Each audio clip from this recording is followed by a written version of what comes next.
अस्सलाम वालेकुम नाज़रीन, उम्मीद करता हूँ आप सब खैरियत से होंगे। नाज़रीन, मैं आज मौजूद हूँ सेक्टर 5A4 नॉर्थ कराची में। यहाँ पर एक नामी के नामी रियल एस्टेट जिसका नाम अल मक्का बिल्डर्स एंड रियल एस्टेट है।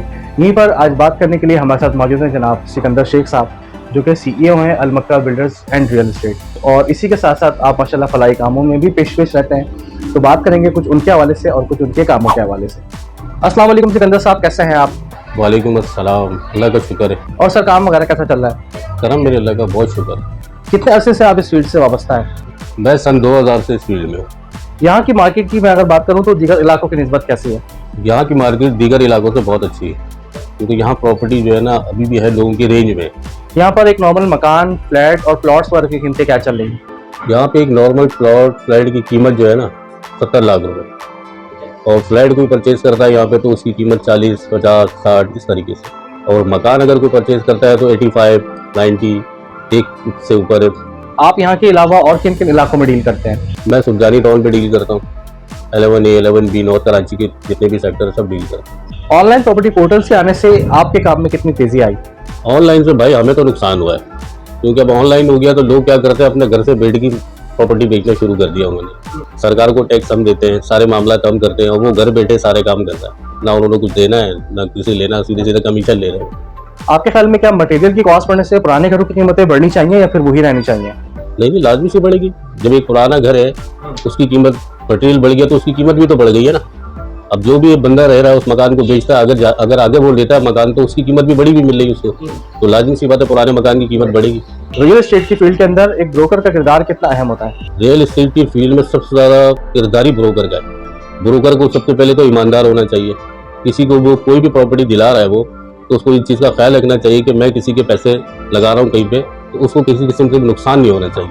तो लिहाजा वो हर चीज़ को देखकर और ईमानदारी से उसका काम कर रहा है। एक मकान, फ्लैट या प्लॉट देते वक्त एक आम आदमी को किन बातों का ख्याल रखना चाहिए? सबसे पहला तो उसको उसके पेपर को देखना चाहिए कि भैया मैं जो चीज़ खरीद रहा हूँ इसके पेपर ठीक है नहीं है। कम से कम 4 से 5 लोगों से वो उस पेपर को दिखाए, लोगों से मशवरा करे। जब पूरी तरीके से मुतमईन हो जाए आप, फिर आप प्रॉपर्टी को खरीदें। अगर कोई पार्टी सौदा कैंसिल कर देती है या बैक हो जाती है तो ऐसे में आप उसके टोकन अमाउंट का क्या करते हैं? अल्लाह ना करे कोई सौदा बैग हो जाता है, तो अभी तक हमारे अल मक्का स्टेट पे तो ऐसा हुआ नहीं। अगर बैग हो जाता है तो हम ये करते हैं कि जिस मकान का उसने हमें बयाना दिया है उस मकान को फिर हम सेल करते हैं। सेल करने के बाद उसके पैसे उसको रिटर्न देते हैं। अच्छा, कभी ऐसा भी हुआ है कि एक ही मकान या फ्लैट के 2 खरीदार हों और दोनों ही बस जिद हो कि यार यही वाला मकान या फ्लैट हमें चाहिए, तो ऐसे में आप क्या करते हैं? बिल्कुल ऐसा हुआ है कि एक ही मकान के 2 खरीदार हैं, लेकिन इसमें होता ये है कि जो पहले हमें बयाना दे देता है हम मकान उसको देते हैं। एक आम शख्स अगर कभी अपनी ज़मीन बेचने खड़ा होता है तो वो सोचता है यार मैं जो चीज़ बेच रहा हूँ वो मिट्टी है, आप जो चीज़ बेच रहे हैं वो सोना है। इस हवाले से आपका क्या कहना है? आजकल ऐसा नहीं है, हर आदमी समझदार है। कोई अगर पाकिस्तान से बाहर भी है ना तो उसको ये पता है कि यार नॉर्थ कराची में फलाने सेक्टर में इस वक्त रेट क्या है, तो हर आदमी अपनी चीज़ को सोना समझता, मट्टी कोई भी नहीं समझता भाई। Gulistan Jauhar, Gulshan Iqbal, federal area, north Karachi, portions का एक ना रुकने वाला सिलसिला है। इस हवाले से आप क्या कहेंगे? ये कभी भी नहीं रुकेगा, क्योंकि आपको पता है हर आदमी पैसा कमाने की चक्कर में लगा हुआ है। रेजिडेंशियल प्लाटों में पोर्शन बना कर बेच रहे हैं, कोई पकड़ दकड़ ही नहीं, ना उसमें कोई रोकने वाला है, क्योंकि आपको पता है जाहिर बात है हमारे इदारे भी इसके साथ इसमें मिले हुए हैं। मौजूदा हुकूमत की बनाई हुई रियल एस्टेट से मुतालिक जो पॉलिसीज़ हैं, आप उससे किस हद तक मुतमईन हैं? मौजूदा हुकूमत ने जो पॉलिसीज हम लोगों के लिए बनाई है ना बहुत अच्छी है। ये जो चलते फिरते ब्रोकर है ना, कोई ठेले वाला है, कोई सब्जी वाला है, कोई मोची है, कोई परचून वाला है, कोई नाई की दुकान है, वो अपना भी काम कर रहा है और हमारी प्रॉपर्टी को भी उसकी ऐसी की तैसी कर रहा है। ना उन्होंने कोई टैक्स देना सरकार को, ना उनके पास कोई लेटर है, ना उनके पास कोई प्रूफ है, ना उनका कोई ठिया है, लेकिन वो इस प्रॉपर्टी को आराम से बेच रहा है। हमें तो फायदा है उस वक्त होगा जब ये सरकार इन सब चीज़ों को रोकेगी। आमतौर पर रियल एस्टेट एजेंट्स को सरकारी इदारों में लीज, सबलीज और डॉक्यूमेंटेशन के हवाले से क्या क्या मुश्किलात पेश आती हैं? सरकार पहली सीढ़ी से लेकर आखिरी सीढ़ी तक परेशानी है। जब हम तो इस फील्ड के आदमी है ना, जब हमें इतनी परेशानी, तो आप सोचे कि एक आम आदमी अगर इस काम को कराने जाता वो कितना परेशान होगा। आमतौर पर आपको बिल्डर प्रोजेक्ट में ज़्यादा फायदा होता है या जो आप लोगों की रेगुलर चीज़ें होती हैं उसमें?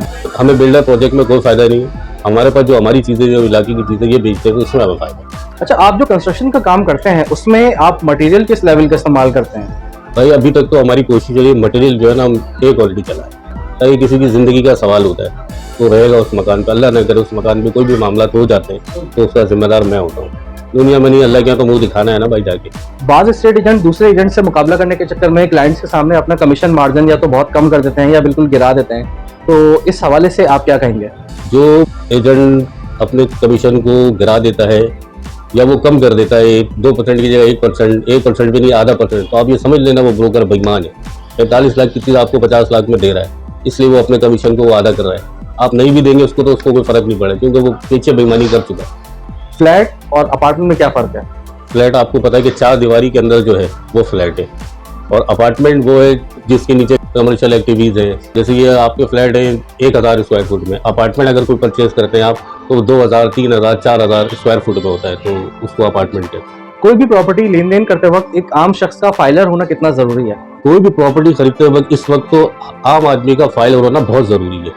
फाइलर होने से एक आम आदमी को ज़्यादा फायदा है, टैक्स बचेंगे उसके। एक मिसाल है कि आप फाइलर देंगे, अगर आप फाइलर नहीं है तो आपको देना पड़ेगा 9%, अगर आप फाइलर है तो आप देंगे 3%। कराची जैसे शहर में एक आम आदमी के लिए घर लेना कितना मुश्किल हो गया है या फिर बना दिया गया है? नहीं, बना नहीं दिया गया, मुश्किल हो गया।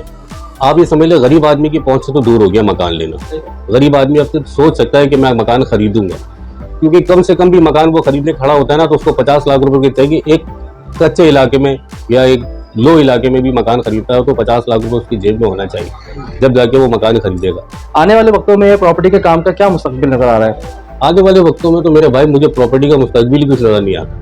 मुझे तो लगता है कि बिल्कुल खत्म हो जाएगी, लोग घर बैठ के काम करेंगे ऑनलाइन। इतनी मसरूफियात के बावजूद फैमिली के लिए वक्त निकालना कितना मुश्किल हो जाता है?